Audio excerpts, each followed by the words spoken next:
Call up our host for today, Councilmember Raul Peralez.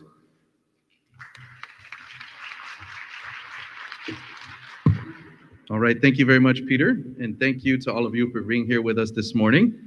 You will see, actually, city employees are all wearing masks today. We actually just changed our policy yesterday because we've had a higher spike of infection in and around the City Hall campus. And so we encourage everybody as well to wear yours. If you have yours, you are not required, but we are encouraging everybody to wear their mask with us today. Well, good morning, and thank you for joining us here at our town hall. Certainly, I think, for both good and very difficult reasons. And so we are excited to engage with you today.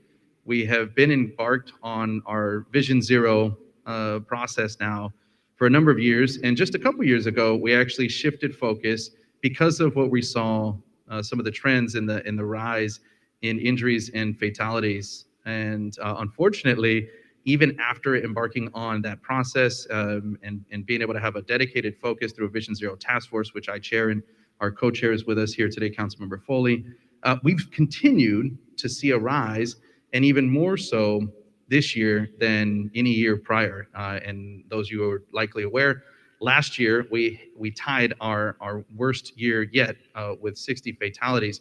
We are on track right now to go way beyond that. So because of that, we had a discussion around this opportunity today. We don't have a tremendous amount of public participation in our Vision Zero task force meetings.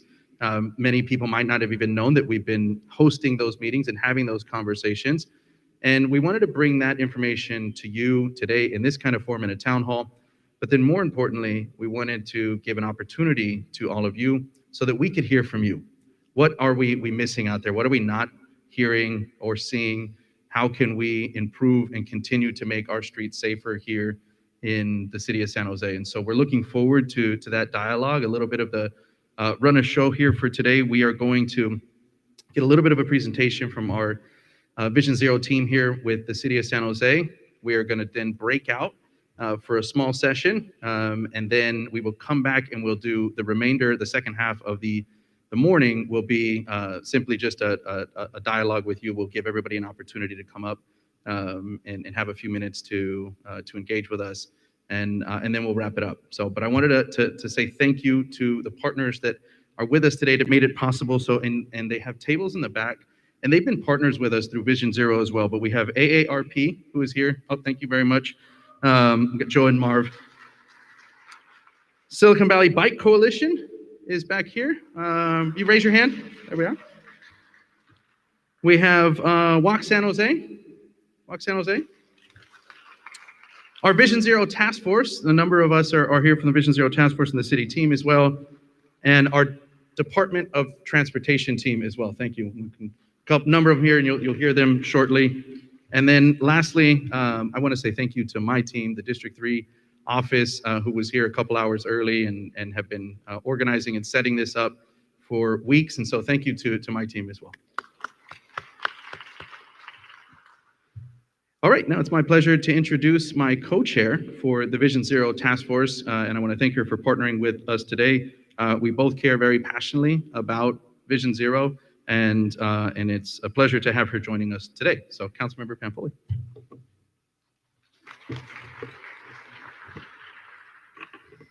Thank you, Councilmember, and thank you for including me in this town hall. This is really important that we have this conversation about street safety, pedestrian safety. Every life we've lost is a human being. It's not a statistic. It does add up to statistics, but these are human beings. These are fathers, mothers, children, sons and daughters. So we need to keep focused on that at all time, that we are working to save lives, not just reduce a number. Safe streets is a huge priority of mine, and I'm very happy to be a part of this. Councilmember Peralez and I both serve on Vision Zero, as he stated earlier. And unfortunately, we've seen a huge increase in fatalities this year, and several have occurred in my district, which is District 9. And District 9 is located south of here. It's South Willow Glen down to Blossom Hill Road, Campbell to the west, and 87 to the east. Those are kind of my boundaries. And you probably heard about several fatalities on Almaden Expressway and Foxworthy, which is in my district. So we need to make sure that we look at all of our streets. Why are accidents occurring there? Why are pedestrians being killed in those areas? And we need to make sure we can do everything in our power to reduce those risks. Everyone on our streets, regardless whether they walk, ride, roll, or drive, deserves to feel safe and secure. We know that speed is the #1 factor that contributes to roadway fatalities. That's why I'm proud of a lot of the work we're already been doing to calm traffic and slow speeds on our streets. In my district, we're looking at narrowing Hillsdale. Hillsdale now is a 3-lane road in both directions with no protected bike lanes. We're in the process of repaving and then reducing a bike lane, or reducing a lane for traffic in either direction, but also putting up protected bike lanes. That work is ongoing and should be done in a couple of months, and that's really exciting. That will make Hillsdale a lot safer, and we're doing that all over the city and in various districts that have Vision Zero corridors. There's so much more for us to do, and I really look forward to your tabletop conversations to hear what ideas you may have for us that we can implement in a simple way, an extensive way. No ideas too crazy, throw it out at us. As I said, every death is a preventable tragedy. Working together, I believe we can truly reduce the number of deaths that we have on our streets. So thank you for being here. Thank you, Councilmember Peralez, and I look forward to the presentations. Thank you.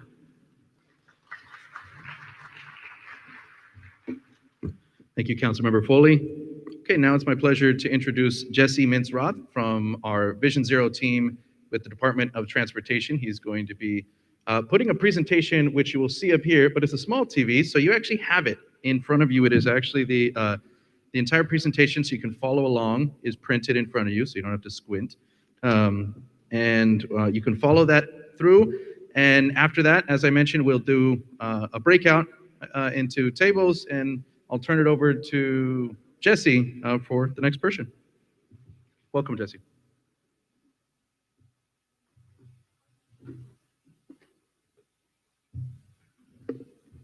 Hi, everyone. Thank you both for your introductions. And I am going to move into the presentation, and you all have slides on your table, and I realize that the screen is going to be a little hard to see, so I myself will be using one of these, so don't feel bad about doing it as well.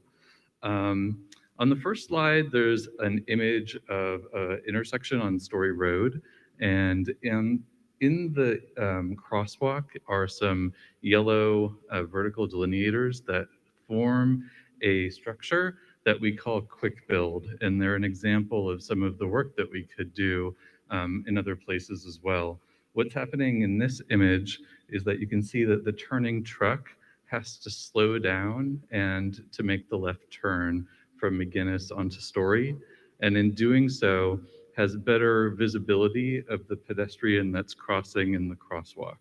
And so that's an example of an inexpensive project that we can do under the Vision Zero program. So on the second slide, which is labeled Priority Safety Corridors, you'll see a map, and it has a bunch of blue lines on it. Those are the 17 streets in San Jose that we've designated as priority safety corridors. We've analyzed the crashes and injuries that occur through many years, and found that the fatal and severe injuries mostly cluster on these 17 roads. So 30 to 40% of fatal and severe injuries every year occur on just 3% of San Jose roads, and they are the ones highlighted in blue. And they create in total 70 roadway miles. And in yellow, we have what are called communities of concern. They're historically underinvested neighborhoods. They're designated by the Metropolitan Transportation Commission, which is a Bay Area organization. Of the 17 streets that I mentioned, 2 of them are in the county's jurisdiction, and that means that we have to work with the county in order to redesign them, that we, the city, don't have the jurisdiction for those 2, and they are Capitol Expressway and Almaden Expressway. In Councilmember Foley's introduction, she talked about, that these are our neighbors and our friends and family, and I want to acknowledge that as well. So when we look at these numbers on the chart, yes, they're also add up to numbers. And working in Vision Zero, we're trying to reduce those numbers, but we're also trying to be very attentive to those numbers and try to understand those numbers as they occur, try to analyze those numbers as they occur. So you can see the traffic fatality trend in the last 10 years. Notably, it has doubled from 29 in 2012 to 60 in the years 2015, 2019, and most recently 2021. And the reason that we're here today is because in 2022, the number is looking really high, and we are concerned. A lot of people have asked what is happening in 2022. It's, some speculation when we look year to year, but it appears if you look at the blue line, which is on the right side of this slide, in 2021, the trend line was going below the recent 5-year range, which is shown in gray, from 2016 to 2020 up until June. And then in June, it went above that range. And so what happened in June is that the California economy reopened after the pandemic-related closures. And so it's our speculation that new things are happening since the economy has reopened. People are using the streets differently. So we wanted to tell you a little bit more about some of the analyses we've done. One of them is just to understand who's dying. And so if you look at traffic fatalities by street user type, the biggest group of people dying are people killed while walking. And they have been the biggest group since a tie in 2017 and every year since the biggest group. We look at motor vehicle occupants, are the second largest group. We look also, of course, at all user types. So one of the areas that's grown the most recently is motorcycle fatalities, and so we're very interested in that. That has grown in 2021 specifically. Sorry, that's on that slide. Another of the things that we've looked at is what was the posted speed limit on locations where people have died in traffic fatalities. And we found that 88% in 2021 occurred on roadways that had a posted speed limit of 35 miles per hour or above. And so that highlights the point that was also in the introduction, that speeding, so I should say there is both speed, which is legal, and speeding, which is illegal, but high speeds, so 35 and above, are the places that we see most traffic fatalities.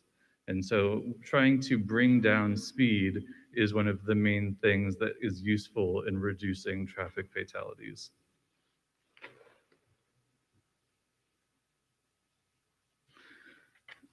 Looking at the 2021 traffic fatality data in more detail again, we found that 48% of them occurred on those priority safety corridors, which were the blue streets highlighted in the map before.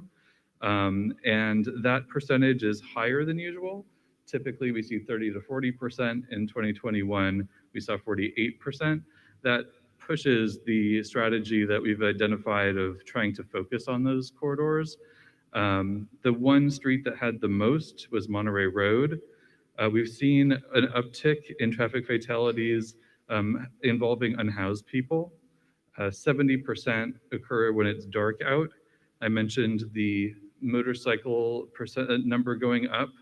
We've also mentioned that people killed while walking are the biggest group by street user type. And looking within them, we found that a lot of them, 70% of those 23 last year, were hit outside of crosswalks. And so that's something that we hope to work on through various strategies. In terms of people driving the vehicle that killed someone, 73% were male drivers. And of course, the point again about speeding as a factor being high. So what are we doing as a city? Let's see if I can get it to advance. There we go. So this is the Vision Zero action plan that the city passed in 2020. It has 6 areas, which are to build robust data analytics tools, form a Vision Zero task force, which our 2 council members are the chair and vice chair of, and it meets quarterly. And we invite you all to join us, and you can go to visionzerosj.org to find out about the info. I'll have a little bit more on the last slide. The third area is to strategize traffic enforcement, working with the police department.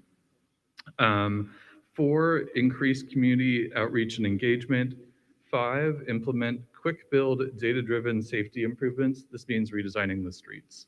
And 6, prioritize resources on high fatal and severe injury corridors and districts. KSI, which is on this slide, stands for killed or severely injured, but we tend to call it fatal or severely injured. So I just want to highlight a few of these areas, since I don't want to take all day on my presentation. One of them is increasing community outreach and engagement. So under safety messaging, the city has hired a social impact and behavior change marketing consultant to build safety messaging campaigns. We're now early in that contract, so the first campaign that you'll see, which could occur on social media or billboards, we don't know yet, will be later in 2022. But obviously we have this issue now that the traffic fatalities are going up now. And so we're unable to use those things that haven't been delivered yet. We're instead first going to be pushing out some safety messages from the California Office of Traffic Safety, such as this new one that just came out last month, Get Off Your Apps. Which is clever and cute, but also gets to the point of distracted driving. We recently surveyed San Jose residents and found that San Jose residents think and believe that distracted driving is the top issue. We know from our data that speeding is the top issue, but we want to address both of them. We want to work on all safety issues that we can do through messaging. Another one that we're working on is an image called Cross in the Crosswalk, which you may see here. We may have some of them. And they are, we're working on distributing it to unhoused audience because a lot of our pedestrian fatalities involving unhoused people occur near but not in crosswalks. Another one that we worked on the last few months and also in previous years is putting out changeable message signs that tell people to slow down on the priority safety corridors during daylight savings time, because we tend to see more traffic fatalities during daylight savings time, which is November to March. Oh, thank you for that.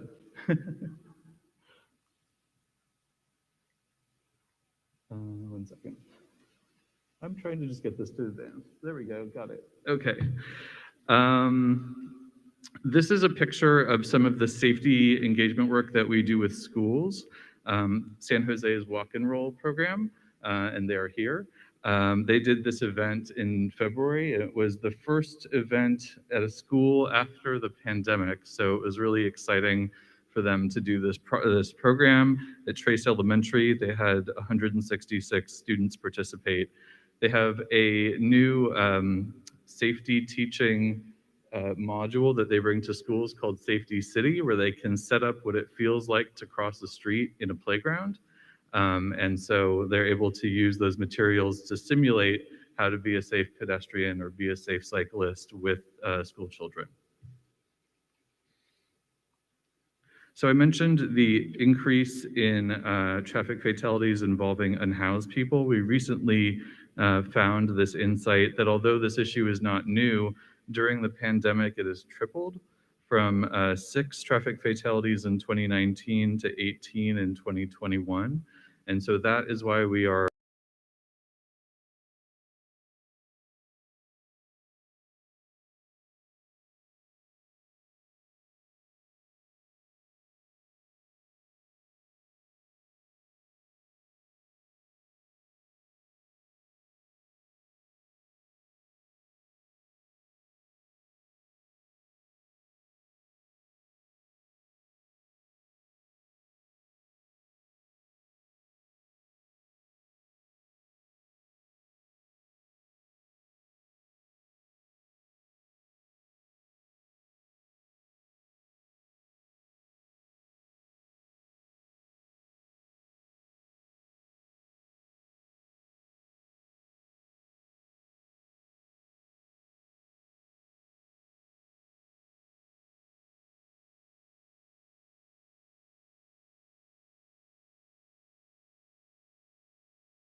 and they crossed outside the crosswalk and they crossed north of the crosswalk. So that specific leg of this intersection was where we most need to encourage pedestrians to cross in the crosswalk. And that is the purpose of the fence. And so finally, I just wanted to talk about a few of our new initiatives prioritizing fatal and severe injury corridors and areas. Councilmember Foley mentioned the double pedestrian fatality that was on Albanon Expressway and Foxworthy in January. That has spurred us to work more with the county.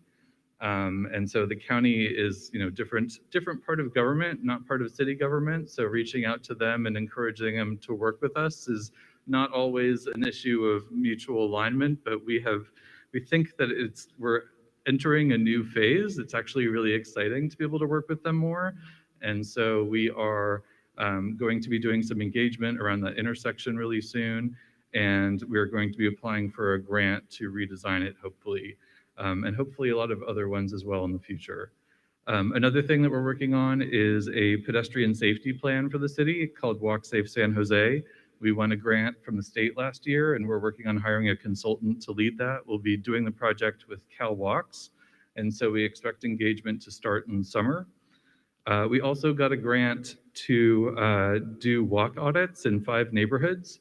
We got a similar grant last year to do 8 of them, and so that will also be this summer, so you'll be hearing about those as well.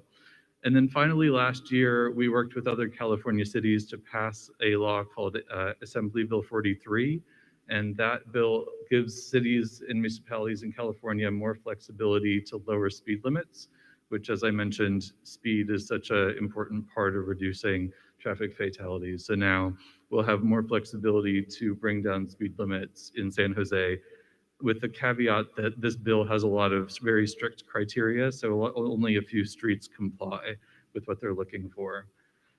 And so my last slide is just thank you. Here is my contact information. And our next Vision Zero task force is Wednesday, August 31st at 9:30 in the morning.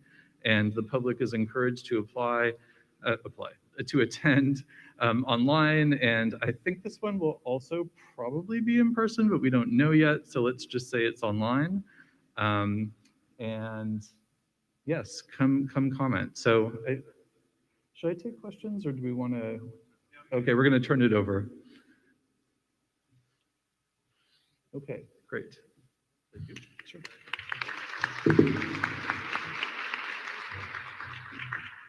Thank you very much, Jesse. And now we all have a little bit of a primer on some of the projects and the locations in the city where we are already implementing these quick build projects for whether it's speed reduction or helping people on where they can cross and just making the roads safer. And what we now want to do is we're going to break out. Actually, you're gonna stay in the tables that you're at, and if you're in a small table, you can double up. I think maybe just just if you're solo, yeah. It's like everybody is fine here. Maybe just if these 2 tables, gentlemen, you want to pair up. That way you can be a group of 6, tables 3 and 4. You're also going to have a team leader or captain at the table. So could I have all of our volunteers that are helping to lead raise your hand? So we got 1 hand, 2 hands. You should have one of these hands will end up at your table to help facilitate, thank you, and be able to take notes. So we'll make sure every table has that. What we are handing out to you is a map, and this map has the progression for the next 3 years of pavement maintenance projects that we're going to be doing in the city. And what we'd like to get from you is input on locations, and they may be locations that we're already focused on, they may not be, but locations where we should prioritize some traffic quick build projects. And I'll let you guys get set up for a second.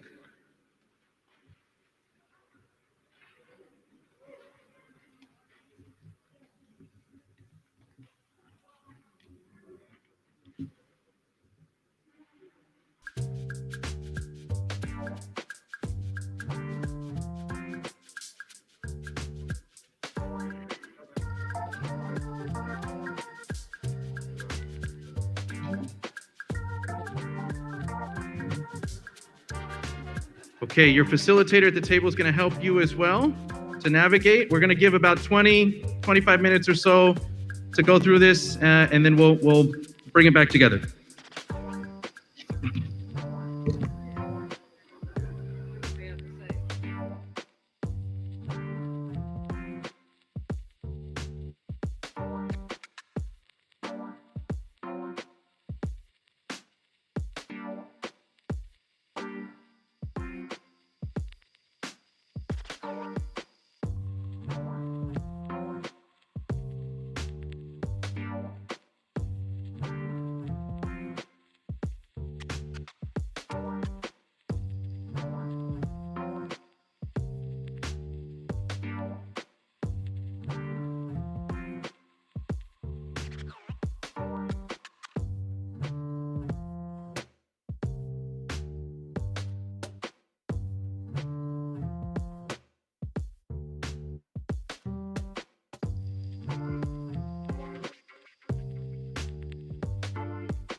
And then we're going to come back as a group and we'll talk about it, and then we'll have a chance for everyone to offer their comments. So 3 more minutes, okay, and wrap up your conversations.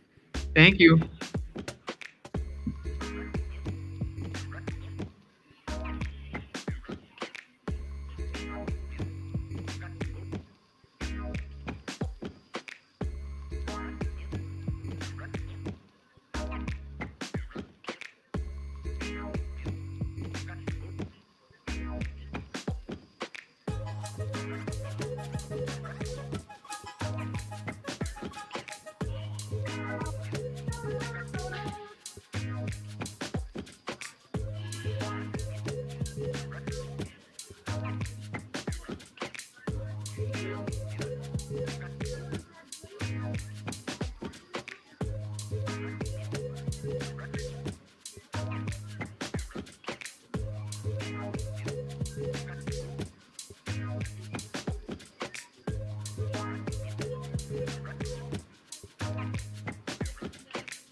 Excellent. A lot of great conversations out there. I'm really excited about some of the things I heard.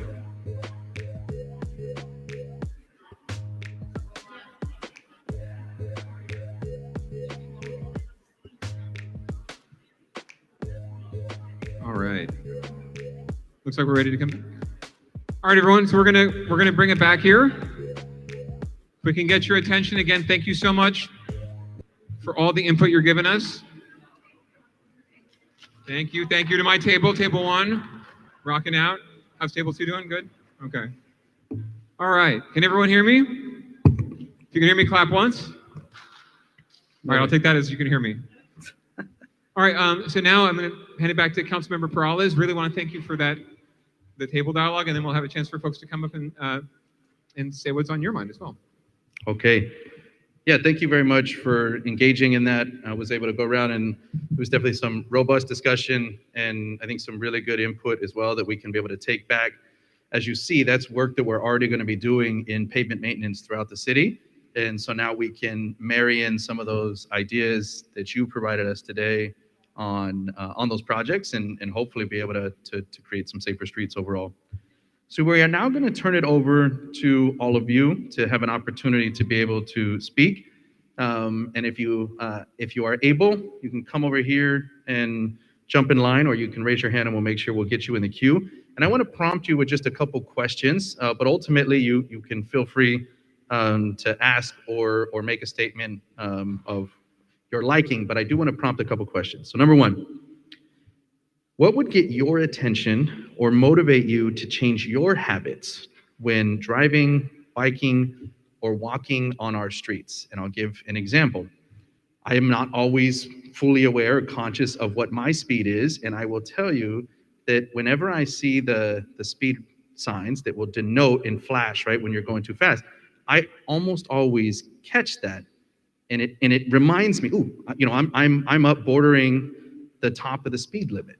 And I know that works very, very well for me. And I love those, and I try to implement those as much as possible. We have a mobile trailer that we put out, and you may see that from time to time through our police department. We will go out and put that in different sections of the city where it's needed. But then we also can install the permanent ones. And that's just one example. But we'd like to hear from you. Again, what would get your attention or motivate you to change your habits when driving, biking, or walking on our streets? Number 2, what channels of communication should we be using to reach you? For instance, Nextdoor, right, or social media. Should we, this was funny, my staff wrote this. Should we rent a plane with a banner flying behind it? I don't know about that one, but I read it for your joy, Peter. Thank you. But what channels of communication can we be able to utilize to better get you this information on what some of these causes are? How do we educate our community better on safer streets? And then the last prompt would be any questions that we have not asked you or anything else that you'd like to let us know. And so feel free to, and actually, since it's a smaller group, you can just raise your hand. I will ask Peter to walk the mic around. That's a great idea. Thank you, Councilmember. All right. One hand here, so I'll make it around to everyone. So keep your hand. Thank you.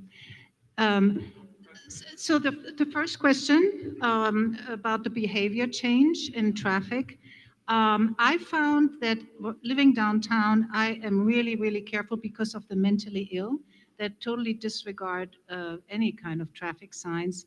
That's one thing.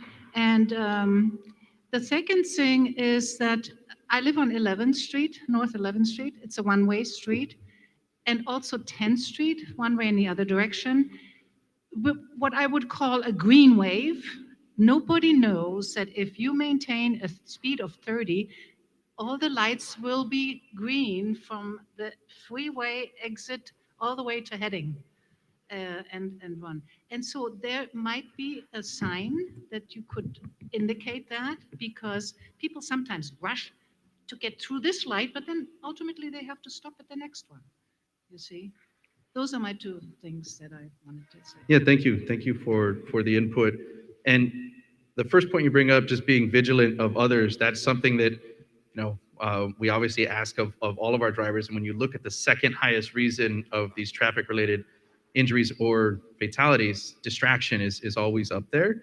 And so, yes, right, it is a two-way street, right? Not to be a pun, but it is a two-way street where those of us, when we're out there walking or biking and out on the street, and those of us that are driving, we're really in need of both parties to be very vigilant of others. And then you bring up a good point, and I heard it at another table as well, on sort of how our lights are timed and synced, and right, in an attempt to catch them all green, or an ability to catch them all green at a certain speed, right? You can do that. In your case, you're describing as though at a 30-mile-an-hour speed it works.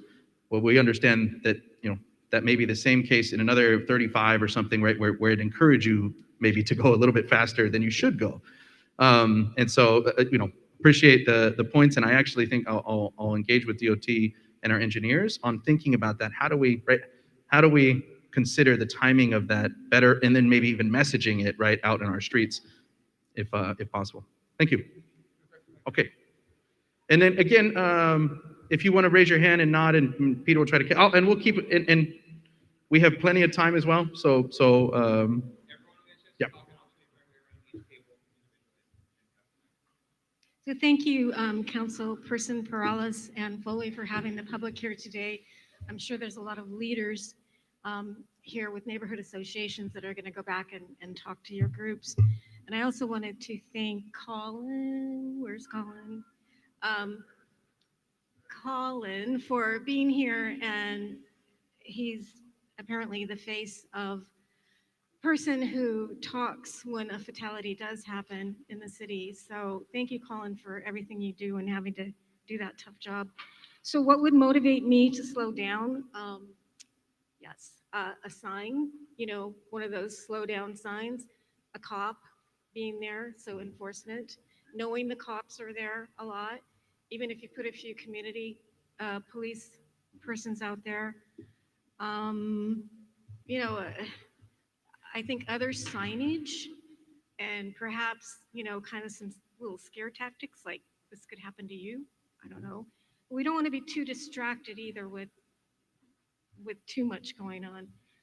Channels to educate, I think that we should continue to push through the libraries, put things out of the libraries and also hand them out to the schools, to AARP, through our community neighborhood associations, and just about anywhere. You know, anybody at parks, hand these things out and talk to people, engage with people about, are you concerned that, you know, these two women just were fatally, you know, had a fatal accident? So that, anything else that you didn't ask? I think I like the way you guys are categorizing the low tech, middle tech, kind of a high tech.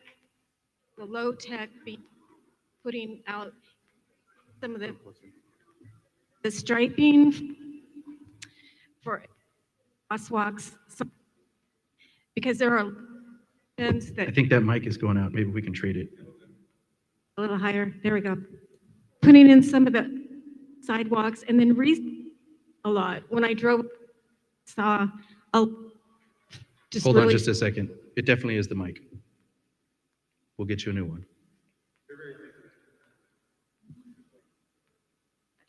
Hello. There we go. So some of the, how's that, better?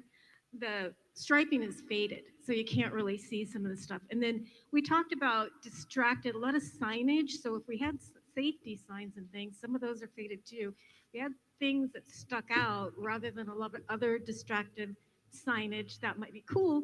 But as Colin pointed out, you know what? Actually, when there's more stuff, people tend to slow down. That was a new one for me. I have a lot more thoughts, but I think I better move it on to whoever. Thank you. Thanks, Janet. Okay. Come over to this table here. I see Gail's got it. Hi, thank you. This is great. Suggestion, or maybe it's, you know, down Lincoln Avenue when you're walking across the street, they have to press a button, they have the flag. I'd love to see that implemented maybe at some of the senior centers. Maybe they have them. I don't know. I don't go to senior centers, but I'm a senior, so I should go. No. But anyway, that's a great thing to have. And it's maybe besides the senior centers, maybe some of the senior housing complexes where there's might be a crosswalk and they can raise the flag or whatever they have to do. So I'm just making that suggestion. Thank you, Gil. Peter will hand it over. Good morning. Hello, Councilmember. What I've noticed also in our streets is when we're putting these traffic calming measures in the middle of the street, a lot of the folks who are doing the spinouts are they're crashing into the poles and the poles are gone. And it takes the city more than a few weeks to actually, and I know it's hard because they continue to do it and do it and do it, but yeah, that a lot of those crosswalks get taken out and then they take weeks, and most of them are by schools, obviously. So Yeah. thank you. Yeah, that came up a little earlier as well, where we've had areas where we had sideshows are more prevalent. The people participating in the sideshow have actually cut down some of our delineators, and so they completely ignore it. I would agree that what we've learned there in areas of sideshows, the temporary quick build infrastructure is likely not going to be sufficient. We need something solid, cement, hard, right? That's really going to deter somebody and that they can't simply, break. So, go ahead. Hi. So I live on 21st Street, and we've been very fortunate to have a number of traffic calming measures implemented on our street. And so I think the easiest way to kind of manage traffic wherever possible, maybe less so with signage, is to control people's behavior without them even knowing it. So we have had center raised medians at stop signs with a stop sign in the middle of the street rather than on the corner at a couple of places on 21st Street. And even if that doesn't slow speeding, it has meant more for pedestrian safety because there's a school there and a park there. And so I found those really support pedestrians. And then the second thing, just this past spring, we have had speed humps installed between the 300 and 600 block. And I know for a long time the city has not wanted speed humps, but through perseverance and a lot of nagging through the D3 office, we were able to get that done with the DOT. And so that has dramatically reduced speeding. We have a lot of traffic and we get that, but it's dramatically reduced speeding. And so I know that that is not practical on every single street in San Jose, but for those that have neighborhoods that have high traffic, as well as a lot of pedestrians because they're near a park and a school, if that is an option, I encourage people to pursue that. Thank you. And I'm sorry, I didn't ask this in the beginning. If you don't mind sharing, thank you for sharing your name and then whereabouts you live in the city. Just helps with context. So thank you for sharing that. All right. Hello, my name is Nicole. I live on North 11th Street near Joyce Ellington Library. And I think that in order to improve driving safety, we should add, as Melissa said, more speed bumps. North 11th is a one-way street, so people feel like it's Mario Kart and it's a free-for-all, so you can race down it. I think we should also add stoplights so that people can actually stop racing down North 11th. I hear it at night. It's not the most pleasant feeling. And as for new ideas, I believe that in the downtown area specifically, we could remodel our method of parking so that cars would have to park in the center of this area, of the street, while the traffic goes on its side and the bikes also go on the side so that there's no conflict between parking with cars and bike lanes. And that's it. Thank you. Hi, I want to what she said again. Ideas. One was that when the community center kind of meeting would come from that, it would come up with their own idea, helpful, safe, and also since we were seeing Valley, both this signs are very dark. Really read them. And now kinds of paints and where you can make the sack so you can paint them at night with paint that's illuminated. And that might be a you start putting up new change this way look. Okay. If so, I was just saying, if we could install more Could you- prominent signs, noises, things like that, as Could you opposed all to just hear me? lights and just It was a little difficult. I'll reiterate what Peter, Stella was saying about, go ahead. Since this is alley and this is innovative city, we do paint snap signs of the trail and Sorry, so that Peter, at night, let's drop that mic. I don't know. yeah, sorry, yeah, they're both. There's they're an both very- issue. I apologize. The mics are both very sensitive, so you have to really hold it up to your mouth so it recognizes that you're speaking into it. So if you have a quiet voice, it might cut out. I do apologize. But I will reiterate. So Thank you. Estella was talking about better lit signage because some of the signs are very difficult to see, especially at night. So utilizing better paint or different paint so that way it's more visible and illuminary to be able to see, especially at night when it's harder to see.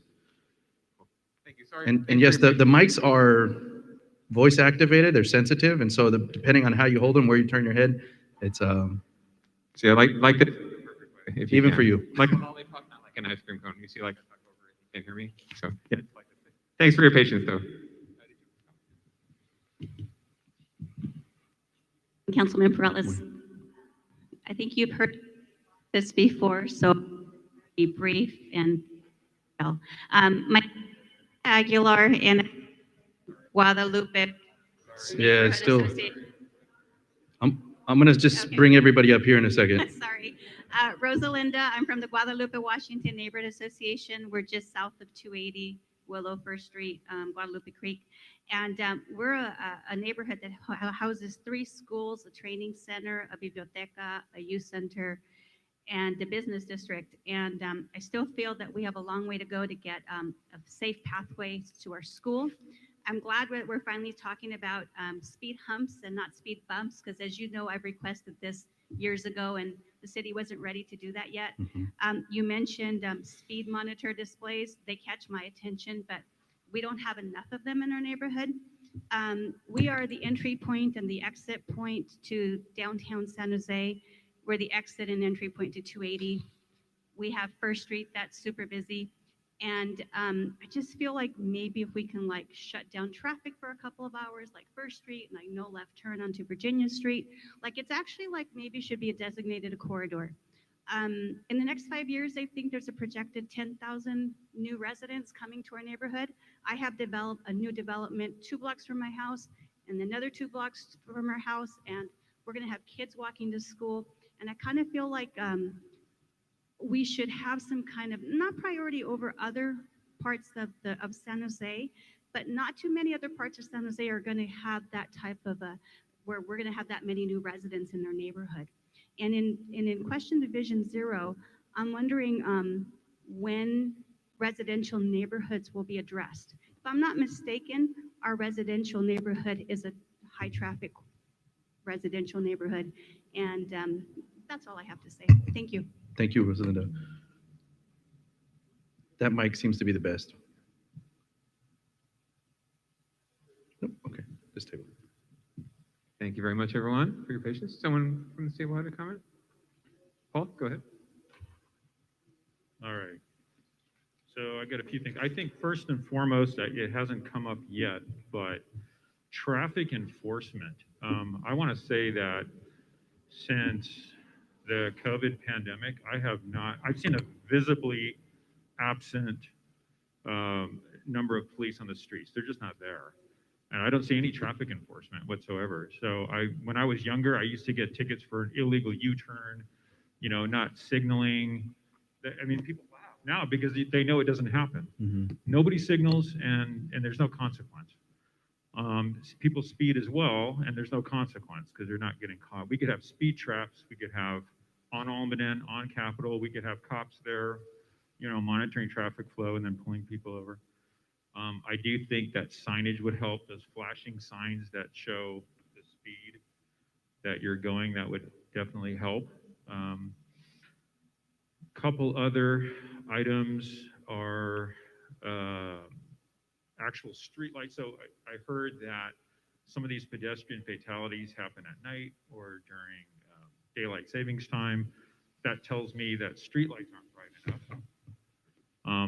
One suggestion that came up at our table was that we could put a median in the middle, or put like a fence in the median of, say, Monterey, right? So people are less inclined to cross it because they can't get over the fence. They'd have to jump over a fence in order to get to the other side. Maybe that would help. Right turns are an issue just about everywhere. I don't know what the solution is for that. And I feel like on a large street, so for example, Almaden and Branham, where I was just the other day, there's 10 lanes. So, and there's 30 seconds to cross because the street light starts flashing. It counts down from 30. Maybe we could have something in the middle at large intersections like that where the pedestrians can stop rather than that little tiny, curb space, but a larger area with cones or bollards that, a pedestrian could wait for it to change for the second part of their crossing. I think that covers most of it. Thank speed you. bumps as well. Thank you very much. Anyone else at this table wanted to say a few words before I go on to the next table? Joe, did you have anything to add from AARP? Just a couple of themes that we discussed. And county roads are the most predominant, but speed post-pandemic and even during pandemic is accelerating a problem. And we thought that the county road engagement with the city of San Jose should be a top priority in our view. So, thank you. Thank you. Thanks, John. Thanks to AARP for being here today with us to help facilitate. Terry? Oh, and sorry, real quick, I want to thank Nicole. You're on the Youth Commission as well, correct? Thank you for being here today, Boy. Thank you for your service. Good morning. My name is Terry. I live in the Allen Road area. For the habit that we have, we can change to make the street safer. I think we can take a class called reality check classes because I've been taking it in the county, and after I take it, I have been more alert to myself. And I think from this we can make the people more alert to the environment for the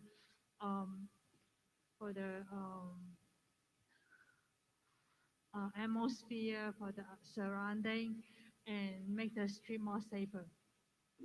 Thank you. Thank you.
Thank you. Thank you.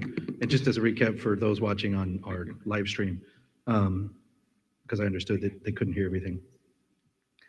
It was in regards to state requirements of how we're educating our young drivers and our youth in schools and having them be more aware and really being able to capture, I think, that audience at schools, which we may not see a lot of. And you're right, it's not necessarily a role directly under the city's authority, but we do actually a lot in partnership with our schools, specifically like our walk and roll that is here with us, where we will partner with our schools right now, namely elementary schools. But I would agree, right, for those young drivers, high school is a key area. It was a shock to my system, and a big reason as to why I think I thought of driving differently when I did the program called Every 15 Minutes. And every 15 minutes was specifically around drunk driving. And they don't get to go to every single school. They rotate their program, but they come in and they really have a profound, it's a production of potentially what would happen on a drunk driving incident. And there's different roles that key students play, where somebody actually dies, and they bring cars out that are from an actual accident, and they bring out police and EMTs and ambulance, and it's a really, really big production. But ultimately, you also have a robust discussion afterwards, because there is a pretend funeral service for those students that died. And it was really, really profound. And not every school gets that opportunity. I was one of the students that died, and I went to the morgue, and so for me, it was really, really profound. But I know that it was impactful for the rest of the school and the rest of the students too. And when you're as we heard the statistics, young male drivers and male drivers in general, right, are at a higher rate of those being behind the wheel. And so I think that a key good point that you brought up. Next. Hi, my name is Rita Torres. I'm from the Spartan Keys neighborhood. So we're just south of 280, between 280 and the Spartan athletic fields. And one of the issues in our neighborhood has been all the one-way couplets, because it creates these little freeways right through our neighborhood. So people don't really go outside. The traffic is really fast. And so we have 2nd and 3rd Street. 2nd goes south, 3rd goes north, and 10th and 11th are other streets. And 7th Street is a major thoroughfare off of 280 for a lot of industry that's south of our neighborhood. You got UPS, Comcast. There's going to be I think it's I can't remember which tech company is going to build something south of us. And then the athletic fields, the ice rink that the Sharks practice at, and there's a new rink that they built. So there's a lot of traffic, but the one-way streets are like freeways. And if they were made back into two-way streets, it would slow traffic. Maybe people wouldn't come through the neighborhood and they'd go on Monterey. Maybe that would be our hope. But a lot of the justification that we keep getting for that is because those streets feed onto the freeway. Well, too bad. They can wait in line to get onto the freeway, but our neighborhood's torn up by these one-way streets, and some of them have been undone. Julian, St. John, St. James, they've all been made, and some of them to a certain point. But we're aiding a lot of this traffic. We're trying to slow traffic. We're trying to get people to use transit, and yet we've got these freeways coming through our neighborhood. So that's something that we've been wanting to have, and it may never happen, but it's something that really also, I think in Washington, Almaden, and Vine, the same thing. And so it's hard to have a neighborhood sense when you're isolating into your own home and your own yard, because children can't be outside very much. It's too dangerous. Bicyclists, even though we have bike lanes, cars don't know that that's what they're for, and they get in those lanes, and then so the bicyclist doesn't have a very safe thoroughfare. So that's one of the big issues for our neighborhood. Thank you, Rita. Thank you. Anyone else? Just raise your hand. In the back, Anything Peter. that's occurred to folks? Maybe so. Yeah. I'll go to the front in just a second. It would be okay to ask Jesse a question. Jesse? Yeah. Yeah, so the statistic that our table had talked about a little bit was, and I think you brought it up, was the 73% of the fatalities are from male drivers. Can you, if you have the knowledge, is that high nationwide? Is that Jesse, if you don't mind. Is that specific to San Jose? Like, do we have a problem in San Jose with that, or is that something that is statewide or nationwide? Can you just comment to any of that? If you know the answer. I actually don't have the comparative statistics on that. I think it's relatively well known that male drivers are more common. So basically the two The two demographics tend to be male and young. So that's as a generality that you could use, in the country. I don't know how the 70% in San Jose as a specific number compares. Good question. Thank you. Thank you, Jesse. Good question, though, and that's actually something that we can explore through the Vision Zero Task Force as we look at this data every meeting. How do we compare, right? How does some of this statistics compare, especially in comparable cities, right? Other large cities. But I have heard as well that it is pretty consistent across the board. But how, if we're varying in difference, we will find that out. Hi, my name is Mark Denning. I'm a parent volunteer with the Walk and Roll Committee of Trace Elementary School. I think you all saw one of the slides. We had some great shots of what they call bike rodeo we did with 166 kids back in February. Yeah, it was a totally awesome event. We really appreciate the Walk and Roll program, the city of San Jose for supporting us in that. I do want to be a little, I want to push back a little bit. It's like slightly critical. We love working with them and we love what the goals of Vision Zero and everything. And one thing, I'm speaking for myself, but even for the parents of Trace Elementary, when we started doing, sort of formed this committee, basically this year, a lot of us came together and one thing that's common among all of us is that of course, we all want kids to know how to bike safely, and I think, we all have a responsibility to know, to travel, through the cities safely. But I think all of us agreed that it's not enough to ask kids, give them a helmet and do a training thing, which is fun and important. It has to be done right. It's not enough to just do that, right? You have to go beyond that and make the city itself, the infrastructure, the streets safe so that kids can actually bike, safely. It's because if they can try to bike safely, but if there's speeding cars and there's wide streets that they don't feel safe getting across, they won't do it, and if they do it, they're in danger, right? So I know it's, I've heard a lot around here about let's educate people, do this or that. I think, yes, that's fine, but it's also, that's kind of the easy thing to do, or let's ask the people who are vulnerable to do these things. I think it's time, we got to do something, the hard part, and I will also say the expensive part, right? Which is we got to rebuild the streets, this transportation infrastructure to make it safe for kids, for all people do it. Again, that's the hard part because it's money, right? It takes money to change the streets and improve them. The other hard part is that, car driving, that, there's this sort of entitlement, this, for decades it's been that's the way to get around, and everything is built around making it quote unquote easier to drive. Of course, when you do that, you just create traffic and it's hard for everybody to get around, right? But we got to shift away from that, and the people that build the streets and build our city need to take that responsibility too, not just have it rest on the shoulders of kids and the vulnerable and homeless people, right?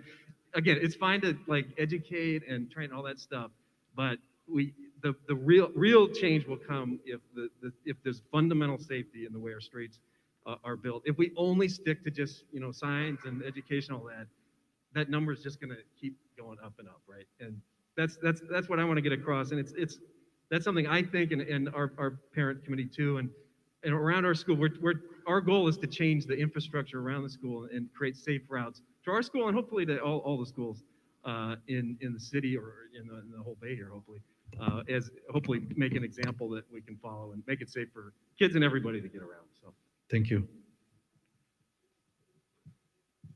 Come right around here, and I see you in the back, so I'll get to you in a second. Thank you. My name's Reverend Rowan. I live in the Julian St. James neighborhood. Making those streets two-way made it worse. I can't say that enough. People in the one-way street, that was much better. I've lived there for 40 years, and I promise it was much better when it was one-way. Reverend, sorry, only because Rita walked out, but I think it's important to kind of have a difference of opinion, right? And I'm not. It's fine to have a difference of opinion. No, but just I'm saying because sharing no, I meant she didn't get to hear. So if you don't mind repeating, Rita, what was just said. So I think it's important to kind of get a different perspective. So if you don't mind sharing. Again, Rita had walked out, so she didn't get to hear what you just said. Oh, I see. Yeah, I'm in the Julian St. James neighborhood. And my neighbors thought that making the streets two-way would make it slower and safer. It didn't. they're going the same speed, they're just now hitting each other head on. You know, it really didn't make any good difference. And I do want to say, speed bumps, I drive a mobility van, and the ramp makes it really low slung. And I could damage my van going over some of the high speed bumps. And a lot of the new things where they've put bike lanes between the parking, they have a really steep berm, and so my van just doesn't tilt far enough to get in and out of my van safely, and I'm going into somebody's bike lane to do it. And somebody said something about putting street parking in the middle. How am I going to get out of my van from the middle of the street safe to a curb cut? Because remember, I can't hop the curb. I mean, so there's just all kinds of different people using our streets. And I just wanted to sort of bring up that there are a lot of considerations that often aren't even considered. Yeah, no, thank you. And that's why I wanted you to mention it again, because right, we only know what we know, and so we may have an understanding or a belief that if we change something, it's going to be better. And in your case, right, as you experienced decoupling 10th and 11th and St. James, Julian, may not have actually worked in the way that we had intended it to work. And so it's just important, I think, to have it. And as well, I think the other perspective that you bring, and thank you for being here, because you constantly are able to help us as a city to be able to understand things from people of all abilities perspective. And so we may have an idea on how something could work well for us because that's the shoes we've walked in our whole life. And you are able to help bring a different perspective to see, well, how do we actually make our streets inclusive and safe for everybody? Because we may make an improvement that works for 90% of us, and we've forgotten, right, a part of our community. And so thank you. Hi, I'm Eleni Jacobson with Silicon Valley Bicycle Coalition, and I also prefer a one-way street. I live on 2nd and Virginia, and every day I bike to our office on 11th Street, and it's so much easier to see traffic coming from one direction. I can't imagine trying to cross 2nd Street as wide as it is right now with traffic coming from two directions. And we know that speed bumps and stop signs, all they do is make people screech to a halt and then zoom forward as fast as they can because they feel like they lost time going over speed bumps and stopping at stop signs. The answer is to narrow the street, and that is what helps people visually understand that it's a street to travel slower on. That's all. Thank you. And look, first off, I'm glad we're starting to get some conflict of opinion here, because then you start to see a little bit how difficult my job and Councilmember Foley's job is. Because quite frankly, that's what we are dealing with, right? We are dealing with where what may appear as a perfect solution to one is the complete opposite to another. And so we take in all of that, and that's part of what today is as well, right? To just be able to hear that feedback and have those conversations. When we make these decisions on how we want to implement a traffic safety project, we are trying to take all that into consideration, and we're never perfect, and we're constantly trying to improve and make that better. And I don't know if there ever will be perfect, but the reality is that having this feedback, understanding things a little bit differently, is going to help us to continue to improve and make the changes in our built environment, as well as where we put our personnel. Thank you for bringing it up, right? Obviously, the traffic enforcement is a part of it. It came up earlier, but next Tuesday, if you want to join the City Council, we'll be talking about the reimagining public safety. And one of the recommendations coming out of that group is to see, could we have other professionals help with traffic enforcement rather than police officers that we rely on today? Because we know we don't have enough, first off, to redirect those services. It's very costly as well. And ultimately, right, a number of these interactions don't end in the way that we would want. And so for many reasons, that's something that's being brought up on Tuesday if you're interested in that as well. And it ties in line with what we're talking about today. Sorry, go ahead, sir. Yeah, so I had a thought similar to the comment about, like, what makes me reconsider my behavior. And, like, narrow streets, pedestrian-based architecture is really a key sign of, like, this is a neighborhood, or this is a bustling business district. I could slow down. But one thought I had, building off of what I think Omar said earlier, was these diverters that we're putting in these quick build projects are in general great, and I think they help with that. But in cases where they are, either being like knocked over by accident or maliciously cut out.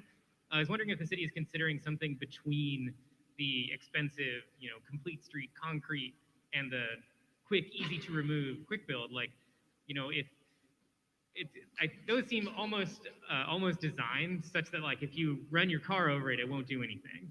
But if it was like, the highway barriers, for instance, but those are not the prettiest. So if you had like a big planted tree or something, right? If I sideshow my car into that, that's going to do a lot more damage and will make me reconsider. Not that that's something I'm doing, but I think it's not something that like a bunch of people could show up and move, and it also is not the huge cost of redoing the street, pouring concrete, etc. Yeah, and I'll let Jesse correct me if I'm wrong, but we don't have an intermediate step today. What we have is the quick build, because obviously we know that we need to implement something now, and we recognize that they're not perfect and people run them over, that's going to be the case. They're cheaper and easier and faster for us to be able to come in and rebuild, right, or put back in. The next phase of all of these quick builds is something permanent, right? And so it is going to be something that is going to be more costly, take more time, and we hopefully learn what works and what doesn't on these quick build projects before we spend more money and put in pavement and cement and bigger barriers or roundabouts or things like trees or something that's harder to knock down. The quick build will help educate us on where do we make those investments. And so that's really the two steps right now. We are been engaged in the quick builds for a couple years. The next step is going to be, we'll learn from these, where do we want to make these more permanent? And then we will invest those dollars to make those more permanent. Am I incorrect, Jesse, okay, thank you. Yeah, so at the moment, no, but it's, that's a seed that we can consider through the Vision Zero task force. Is there a interim, right? Or an intermediate, I should say, step in between that more permanent and the quick build temporary projects?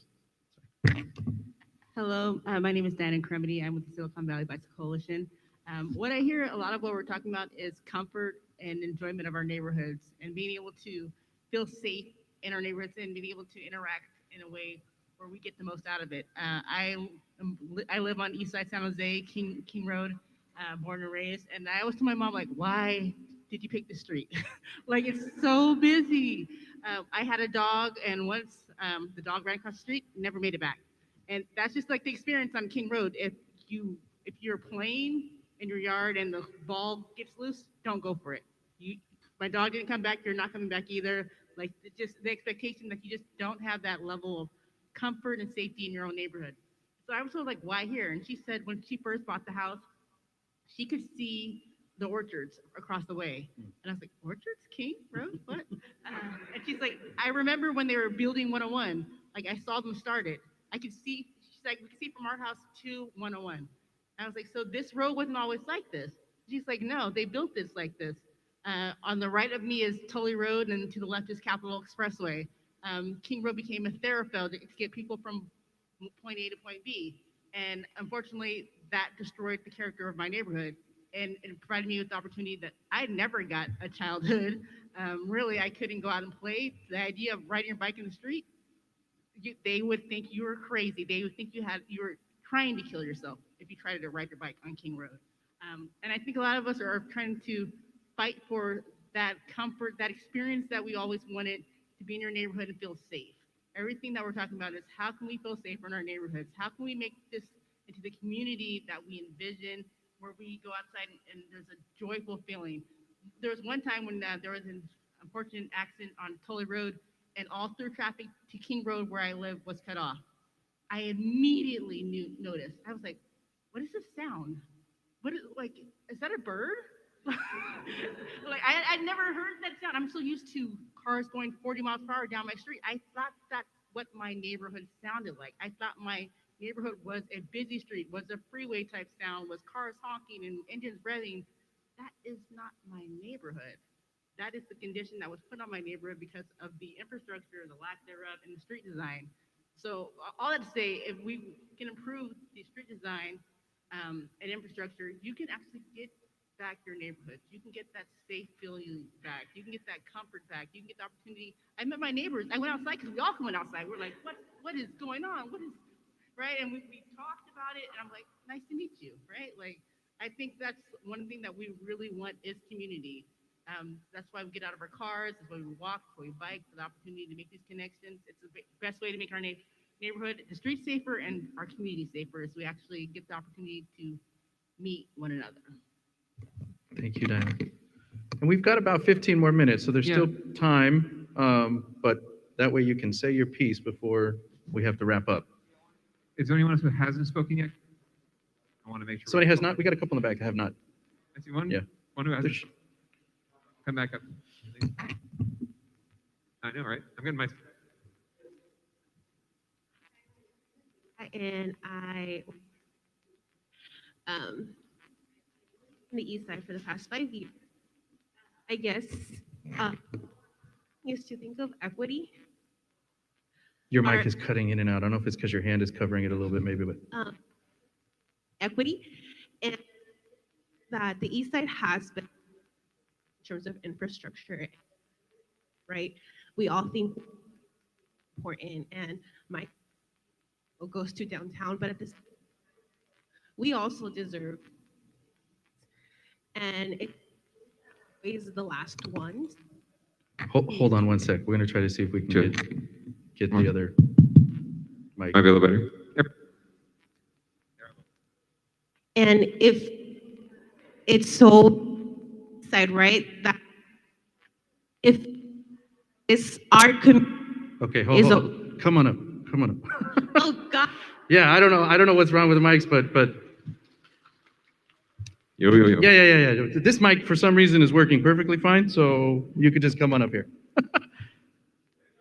We want to hear what you have to say, so that's why I'm like, yeah. Might be when I have. Okay.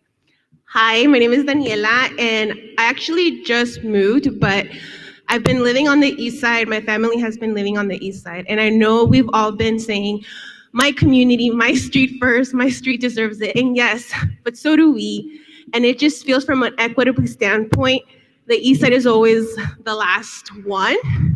And so I guess I'm asking, like, we too deserve safe streets. And for the most part, we haven't. It's not safe to go outside and ride my bike. It's actually really scary. And so I guess I ask, when you do decide what streets and what communities to focus on, please focus on the east side first in terms of an equitable standpoint. I also, go ahead, clap. I also want to make sure we do have it on the record in terms of law enforcement. Make sure that, it does impact Blacks and brown lives more. So you see it, yes, we need more police, but just remember, the police doesn't prevent accidents from happening. They're there after the fact, to collect data, to collect reporting. And so by giving tickets, it doesn't change that. And it's gonna very impact people that look like me. It's gonna impact people that look like my dad and also our Black community members. And so just take that into consideration. I understand that it's a hard topic of it's frustrating, but understand that some solutions also have unintended negative consequences.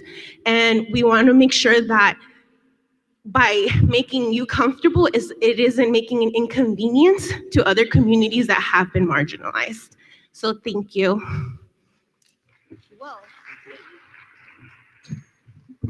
All right. Somebody else teed up with the mic? If not, we'll invite you up here. Like this? Okay. Really quick, but not really.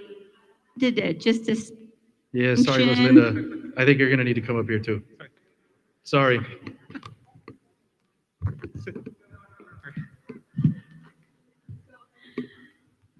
Hi, I just wanted to state that there is a difference between speed bumps and speed humps. Speed humps were implemented in Cadillac Winchester last year, and I believe they're having really favorable results. They do make it user-friendly for emergency personnel, trucks and ambulances, etc. In communities like ours where there's so many pedestrians, because just like East San Jose, there is a big issue of inequity in Guadalupe, Washington. The majority of our parents walk their kids to school, sometimes to two schools, and in very unsafe conditions on our streets. I also want to address one-way streets, Almaden, Vine. We did get improvements, the Almaden Vine Street project. Thank you, Councilmember Peralez, for that. But we still have a lot of speeding cars. I don't think it was a problem with the narrowing of the streets, but maybe the syncing of the lights could help, because from Almaden, from Willow Street to 280, it's a speedway, super dangerous. We also don't have any speed monitor displays in this area, and I think that would be very helpful. Thank you. Thank you, Rosalinda. Yeah, Janet, please. If you did want to speak, might as well just come on up. My name is Janet Holden. I'm from Evergreen. One of the things I wanted to talk about or ask Raul and Pam Foley was about the money to spend to put in the roundabouts, et cetera. Working for the last 3 years for one of the dangerous intersections that we'd like a round, what did I say, round table? Roundabout.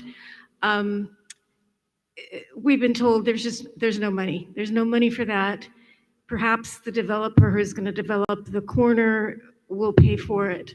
So other than developer or whoever else might fund it, what is the funding for all of these? I mean, we need a lot of work, right? We need a lot of hardscape work.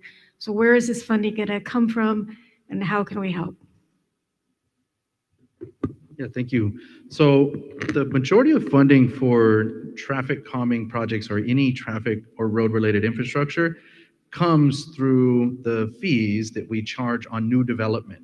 And so that's our best opportunity to be able to generate resources when new development is made. So that's why you see a lot of places where there is new and a lot of development, right? There's more traffic calming or traffic infrastructure being brought in there.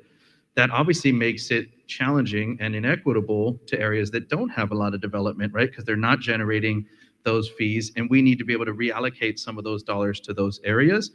We can also put in general fund. And so we will, as council members and the mayor, try to identify one-off areas where they may not be having any kind of new fees generated through development, and we can then generate dollars for it that way. The last way which we were able to get support from you all as voters was Measure T, which was a infrastructure bond where we voted to tax ourselves, and that's how we are, the maps you see, that's how we got the money to go through and pave or fix every single street in the city infrastructure. It's a long drawn out 9+ years, right, to be able to get it all done.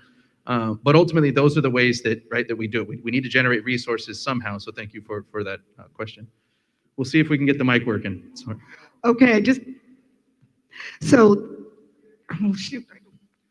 Can you be loud, Gail? Can you be loud without the mic?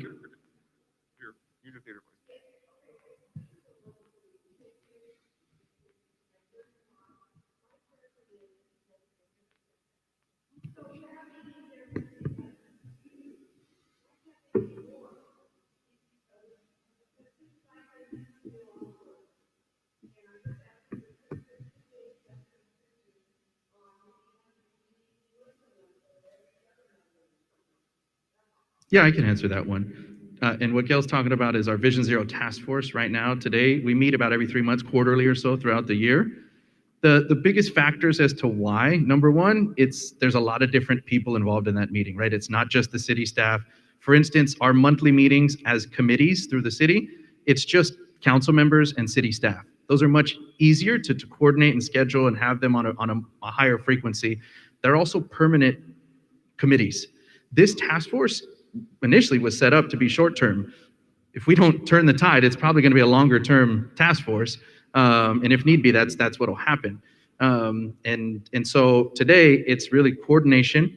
The other factor is we need to actually get something done between meetings, right? So then that way we have some context and content to be able to provide and an update. And if we meet so frequently once a month, it may be redundant and we may literally be just presenting the same info and talking about the same thing as we did the month prior. And so that's where the gap is necessary to actually have something to give people to work on for a few months and then come back and present on it.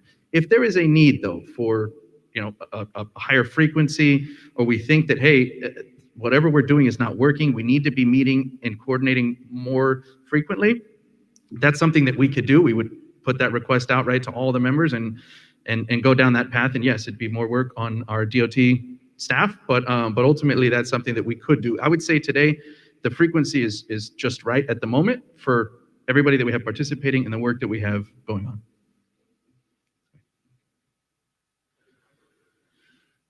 We'll see if we can.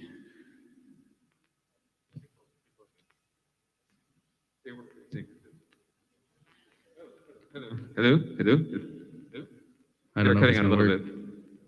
See if it works, and if not, So the other thing I wanted, people keep talking about, when I used to go out to a bus to McKee, and there were several streets, they do now, because but the white, which isn't, you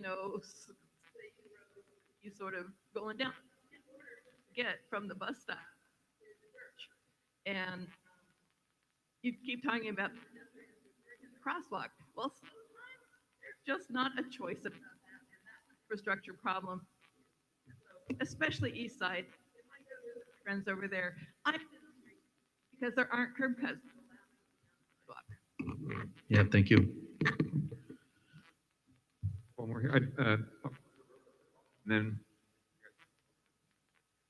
Thanks, yeah.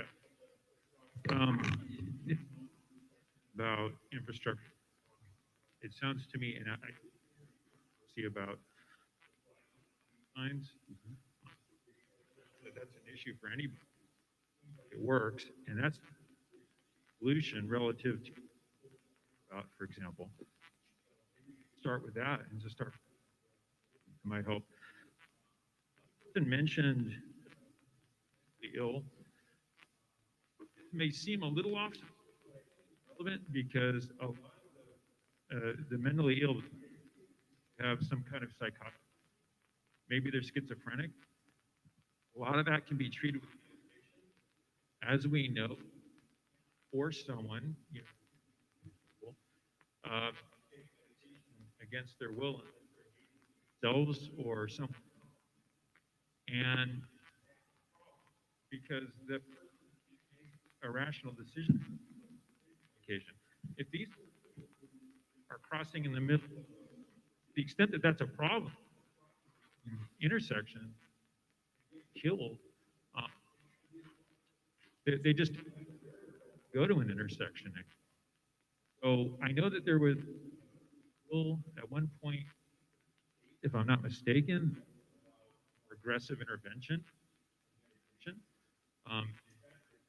Like in some other, if you do this, where it gets brought in for an evaluation, medical professional field, then antipsychotic.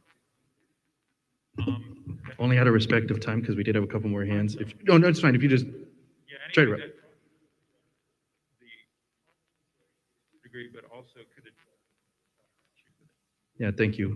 You could look it up. The governor proposed what's called Care Court. It's not implemented yet. It is an idea at the moment, but that is something that the state is working on. we do have just a couple minutes. We close up.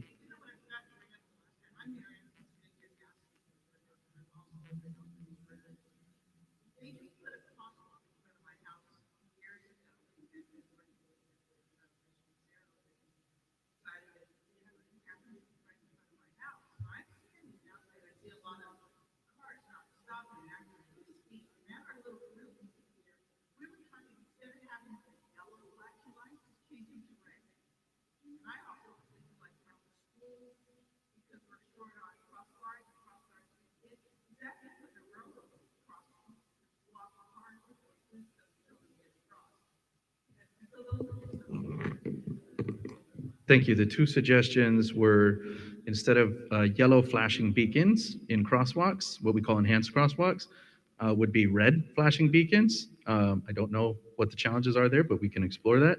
And then also potentially having the something similar to a railroad crossing arm as a block, right, for crosswalks as well, near schools or high traffic areas. Okay. We're going to do two more. Two more. And then, I'm sorry if it...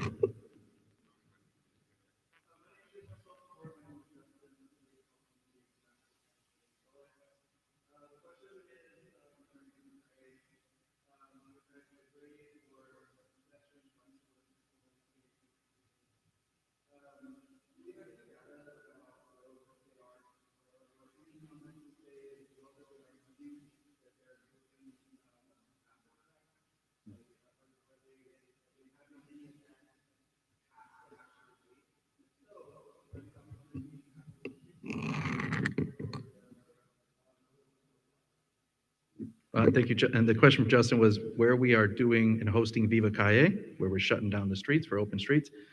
Do we have any data to show that after now we've closed down some of these streets, like Santa Clara has been on the list for a while, does it show an improvement or a change in the incidents happening in those areas? No, we don't have that data right now on the correlation.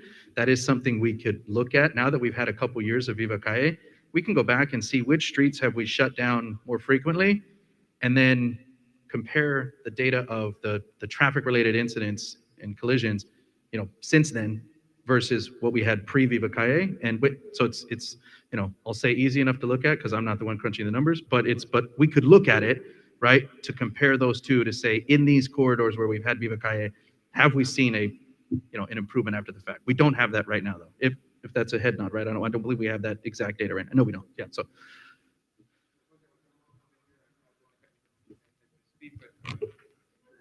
To say is coming to an end. And you look it up. These are the wonderful people, ideas, get implemented. So if everybody caught it, it was, Estelle said, if now that we're concluding the meeting and we've gathered a lot of ideas, if there can be a mechanism of feedback on what ideas actually were implemented. I will say, don't hold your breath because nothing is going to be implemented like tomorrow, right? So we do have the budget process coming up this month. And so actually it will be the case, and likely from Councilmember Foley as well and other council members, the mayor included, it will be the case that you're going to see in this year's budget, right, some requests for resources for traffic calming, right? Because the mayor already put it into his March budget message. And so the reality is there may be some stuff within the next month that actually we can provide some feedback and say, hey, and we're going to use this. That was part of our interest of having this town hall at this time before the budget was ultimately debated and adopted. So there probably will be a handful of things that you'll see that relate to the comments that you've all provided today that get funded in the budget. So there is some feedback we can provide after that. But the likelihood, right, is where also some of these things we're talking about are going to be multi-year, right? And so you're not going to say, hey, we were able to act on this idea and all of a sudden get it done. But I will ask specifically in a future Vision Zero meeting, task force meeting, for instance, the work that we gained from you and the input on the priority locations, that we report back at a Vision Zero task force meeting, and then that way we can make that public on, hey, where did we actually able to tie up some of this input that we gained today, and then we can be able to provide that feedback as well. So yeah, thank you. Thank you again to everybody for coming and joining us this morning, for participating. This is important work for all of us here at the city, and I know it's obviously important to you, and so we thank you for engaging with us, and we wish you a great weekend. Be safe. Thank you.